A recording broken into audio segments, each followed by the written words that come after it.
Oh, yes, the final of our week, our 6 weeks together, our last week together. And it's gone pretty quickly. I don't know how you've been feeling. So Yeah. welcome to Awakening Inner Resilience, Finding Peace and Clarity in a Chaotic World, and really your introductory course to the energy codes.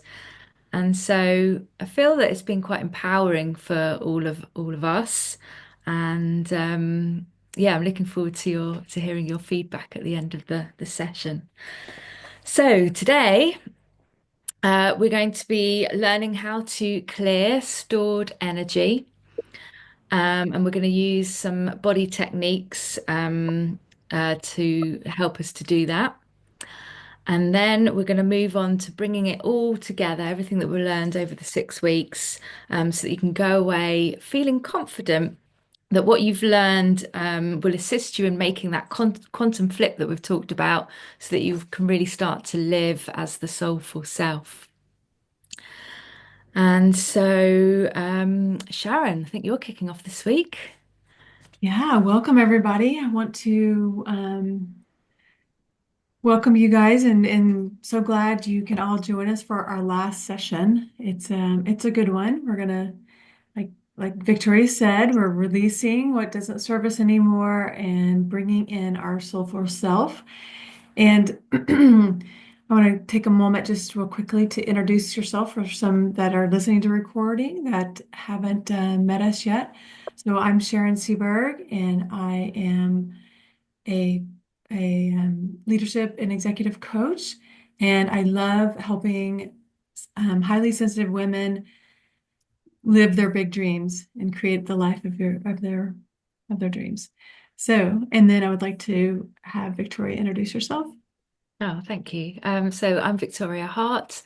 I'm known as the Conscious Creation Coach, and I'm a mastery coach and an intuitive healer. And similar to Sharon, I help you shift from living in the protective personality into living as your true, authentic self. Thank you. So, just move this over here.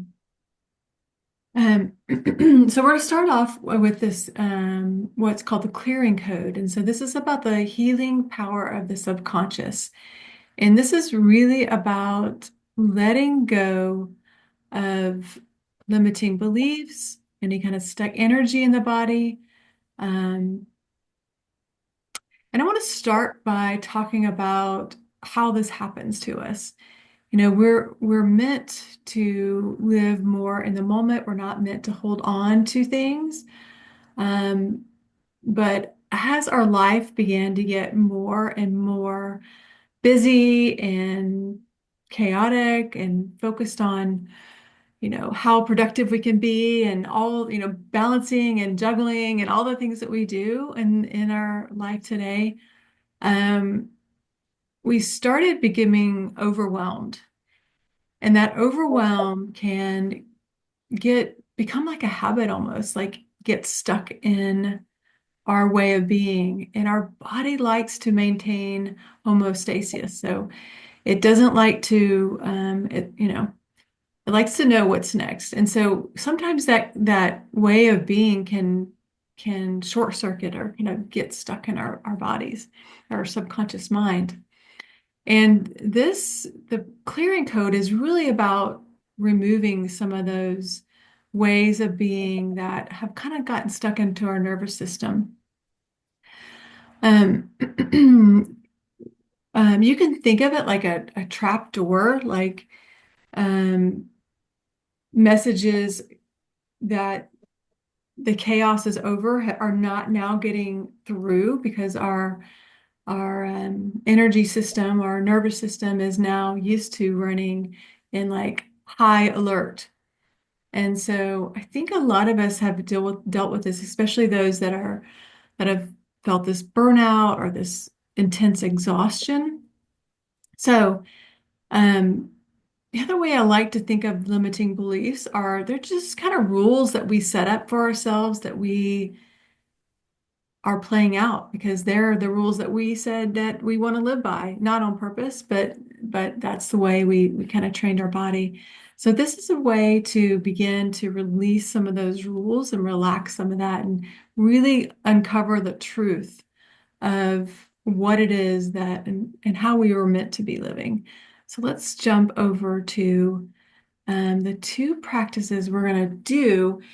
And the first I'm going to show you, kind of walk you through, is a muscle test. And the purpose of that is to really get down to the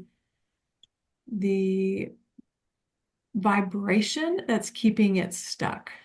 Like what is this vibration, as opposed to tell the story around it, but actually looking down deep into the actual vibration of it.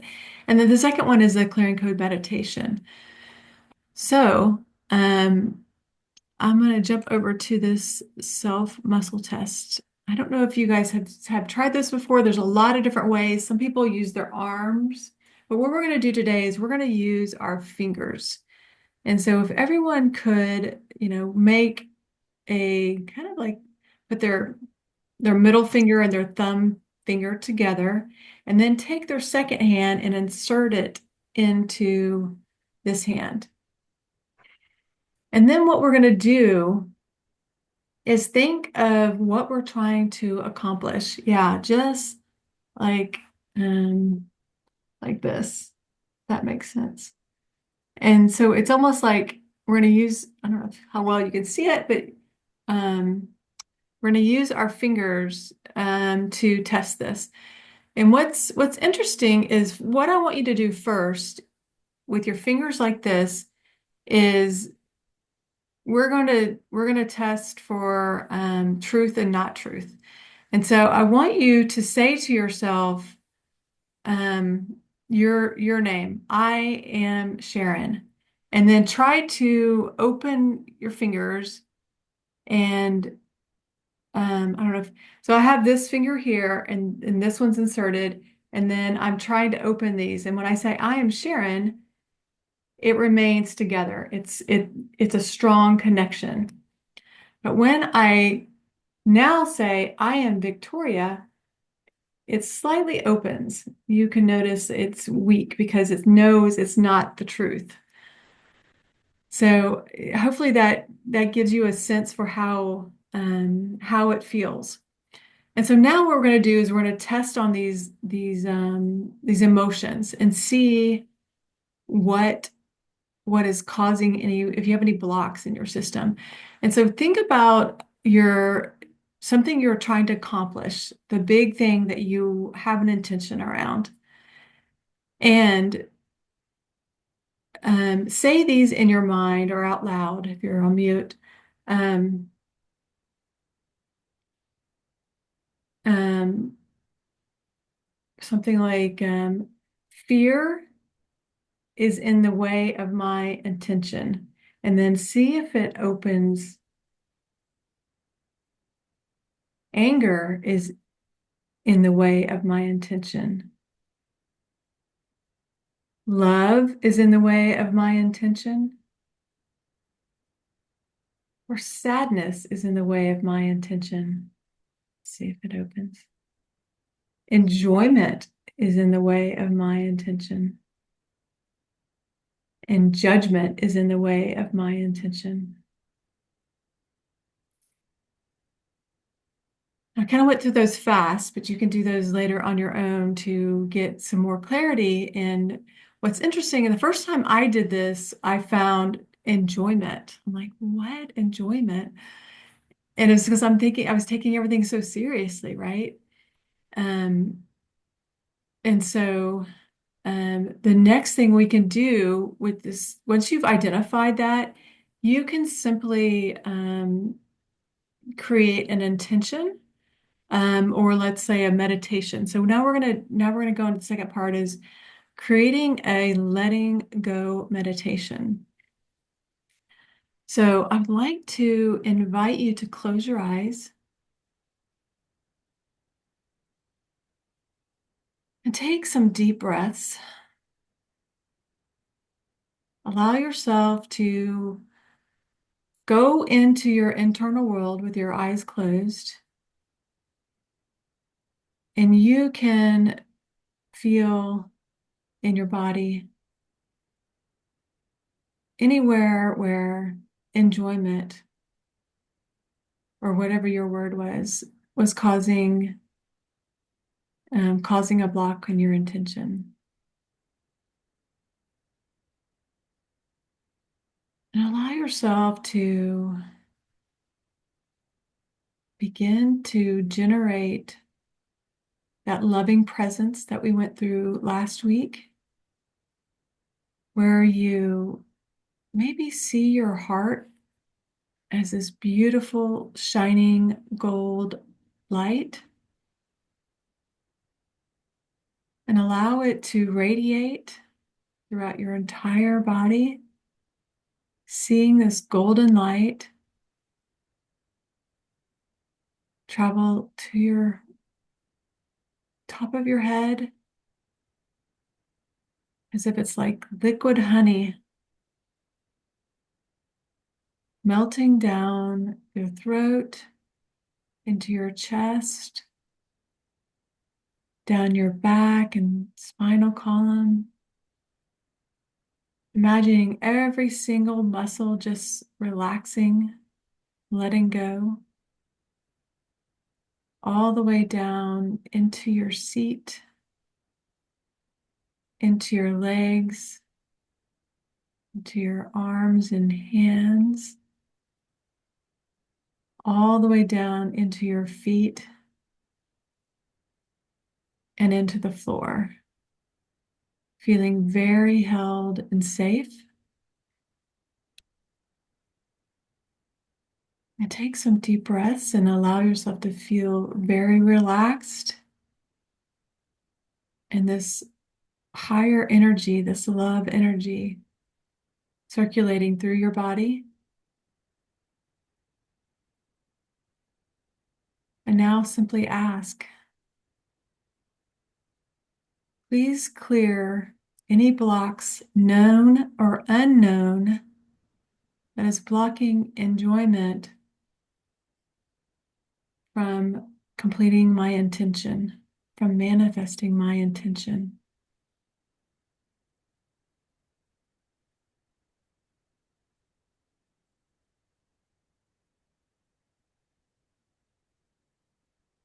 And as an added bonus, you can start to visualize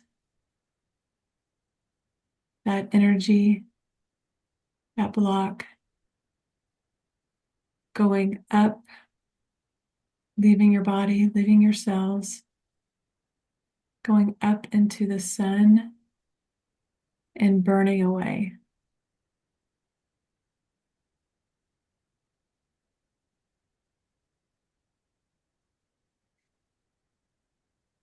Maybe you can open your eyes.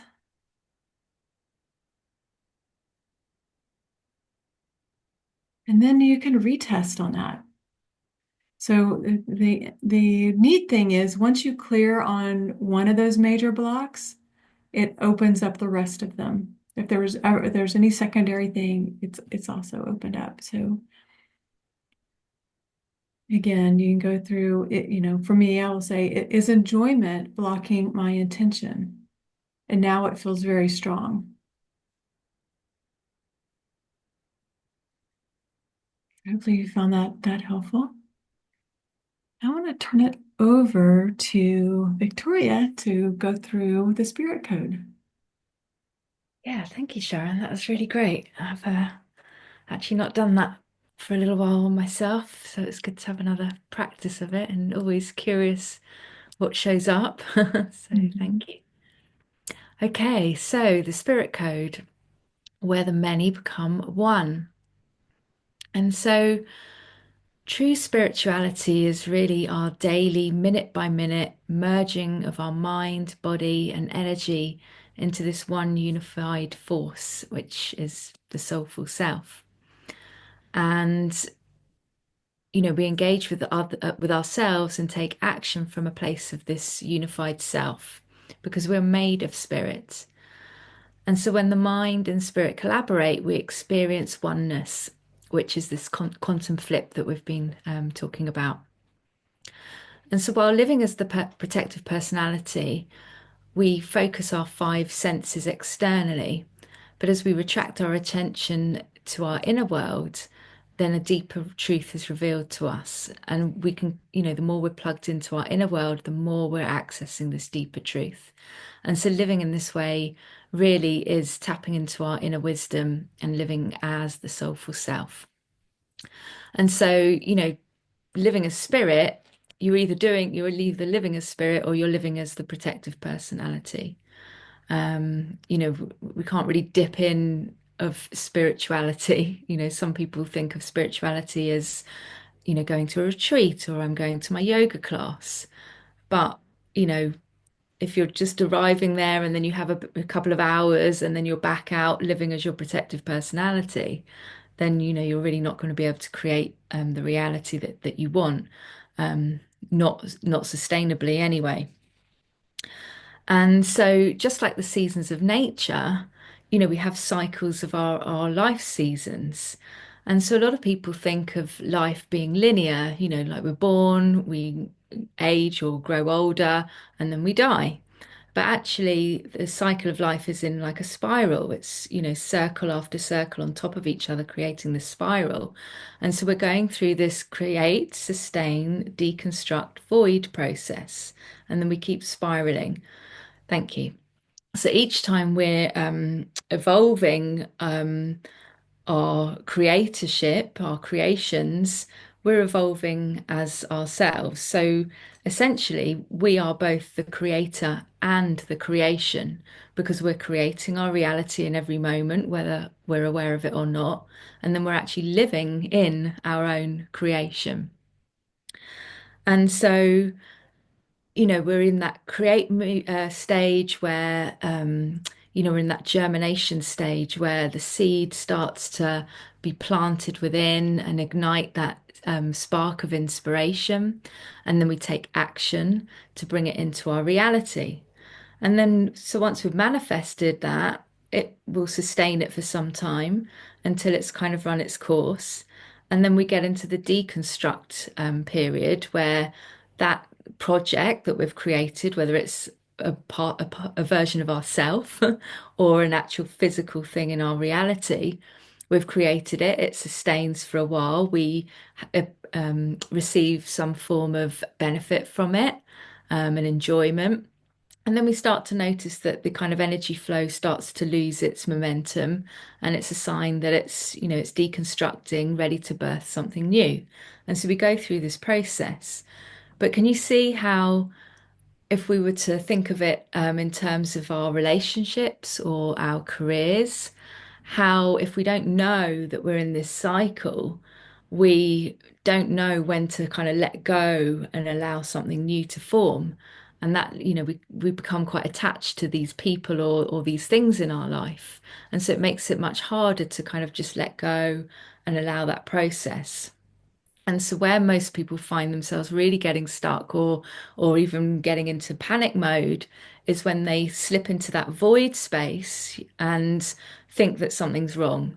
Like there's something wrong, there's nothing happening in my life, things, nothing's moving, there must be a problem.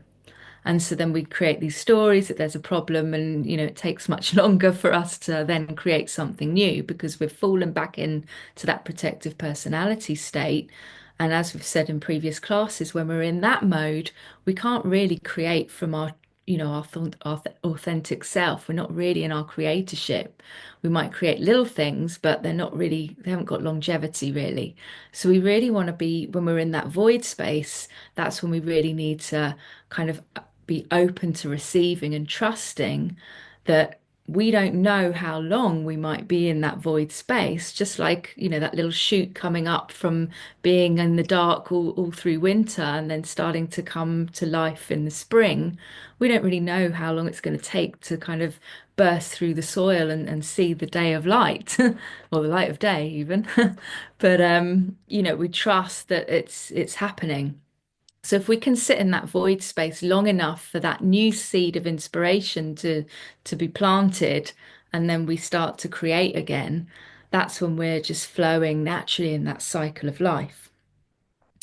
And so Hold on a sec. Um, yeah, and so this void space really is that, that stillness, and that's where there's just nothingness. Nothing is happening in our life. But in that nothingness, there's also everything, because everything is possible in that nothingness.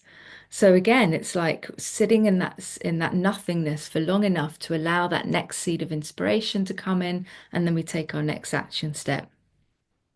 So let's move on. We're going to do a couple of practices to help you get to this space a lot easier.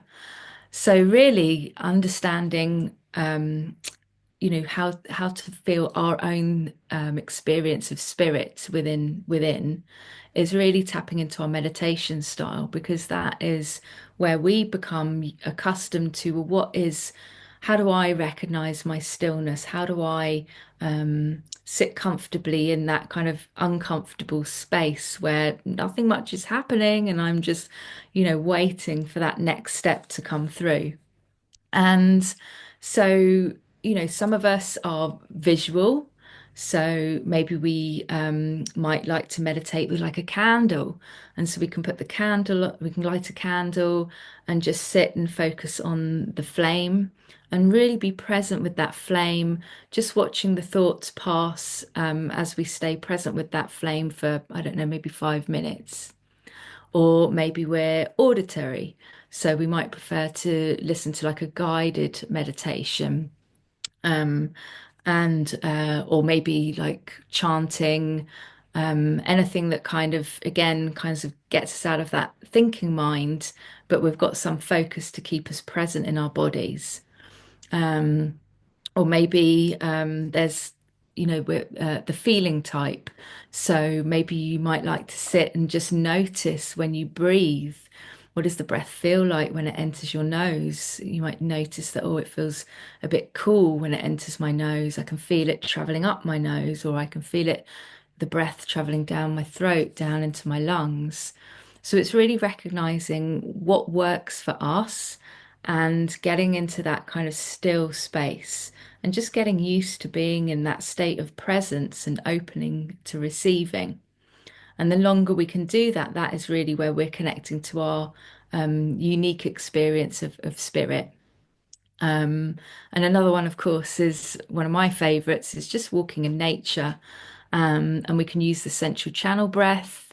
You can pretty much use that whenever, really. You can use it when you're just at this kitchen sink doing the washing up. You can use it out walking in nature. And just again, just being really present, allowing that breath to flow, observing what's around you, really taking it all in, and just noticing how present you are with, maybe the birds, the sounds of being in nature, rather than getting caught up in the thinking mind. So these are really good practices to help you connect with your personal experience of living as that soulful self, and then noticing when you start to get those little hits of inspiration, and then recognizing, well, this is, for me, I get mine a lot out in nature. So I know that that's when I'm out in nature, I can then come back to the desk and I'm brimming with all these ideas, which have just been sort of downloaded on my walk with my dog. So yeah, recognize what works for you. And then Sharon, I don't know if you wanted to share a couple of the other ones. Yeah. Um, I think I think these are key because what was coming to me was stillness is the access point to acceleration. So we're really bringing yourself back to that void space and being okay with it. I know there's a couple of you that are changing jobs, right? Like being okay with being in this void space and allowing all the new potential and opportunities just expand and really allowing yourself to get that inspiration and decide, oh, this is what I want to create next. This is what excites me, what lights me up.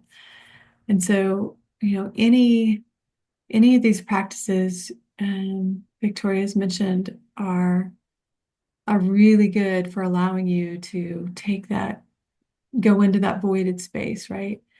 And again, stillness is the access point to acceleration. if we're constantly distracted and just doing and keeping ourselves busy, we're not going to get the the inspiration that we want. So we allow ourselves to slow down and really be present with what's available for us, what we want, what really truly lights us up, what feels good. She covered a lot of different ones here where we can look at, all the different senses to allow yourself to become back to the present.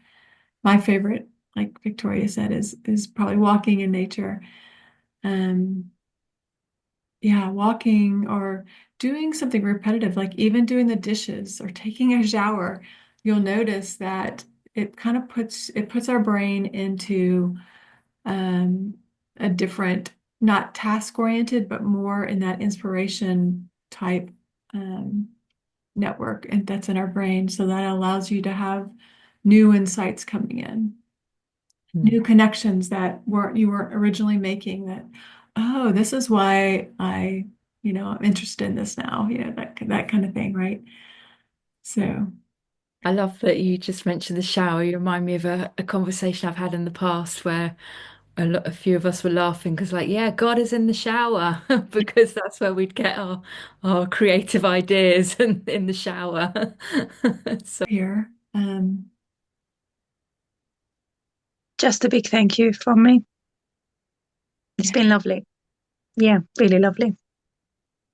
well, thank you. thank you all for being on the journey with us. We are really Yes, thank you. grateful that you joined us, and it's been really exciting to witness some shifts and Mm, yeah, and seeing how this material helps you in taking those next steps in your life. Um, Thank you. and so, if you'd like, Sharon and I would like to invite you to take a next step with us. If you'd like a complimentary clarity call, just a one-on-one with either of us or both of us. If you'd like a bit more unpicking of where you might be in your life right now. Sharon, Great. have you got anything to add, Sharon? yeah, just you can find us on our websites or oh, we have another slide that has the information. There we go. There we go. This is in the way. So um, yeah, so you can either find me at SharonSeberg.com, or my email is Sharon@SharonSeberg.com, or Victoria. Would you like to? Yes, so I'm at theconsciouscreationcoach.com, or you can email me at victoria@theconsciouscreationcoach.com. But yeah, thank you. And we hope that you leave feeling more at peace and with some clarity in this chaotic world. Yeah. Thank you guys for joining. Yeah, thank you for the information. Thank It's you. very valuable. Mhm. Yes. All the best to everyone. If I never see you again. We don't.